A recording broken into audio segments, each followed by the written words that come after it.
হাই friends, আজি মই ওচৰৰে বাইদেউগৰাকীৰ ঘৰত গৈছিলোঁ। তেওঁলোকৰ মা দেউতাকৰ তাৰমানে শ্ৰাদ্ধ তিথি আছিল। সেইকাৰণে বাইদেউহঁতে গীতা পাঠ পঢ়িছিল। বাইদেউৱে ক'লে তুমি আহিবা দেই, এনেইতো যোৱাই নহয়। মই বোলো যাওঁ ৰ'ব। মাইনাক পৰীক্ষা দিব পঠাই পেলাই মই গ'লোগৈ।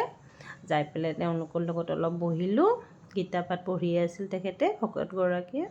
তাৰপিছত এনেকৈ সেৱা দিলে পাঠ হোৱাৰ পাছত। তাৰপিছত আৰু প্ৰসাদ বিতৰণ কৰিলে। এই ওচৰৰে খুৰী এগৰাকীয়ে প্ৰসাদত লাগি গ'ল।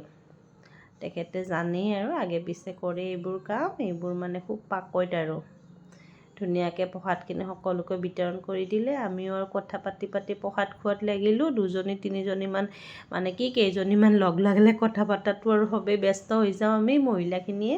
তাৰপিছত আকৌ বাইদেৱে চাহ দিলে, ৰুটি, ঘুগুনি, তেলপিঠা আৰু এখন নাৰিকল পিঠা, লালমোহন, চাহ। এনেকৈ চাহ তাহ খাই ঘৰলৈ গুচি আহিলোঁ। আজিৰ ভিডিঅ'টো এইখিনি আছিল। Bye bye.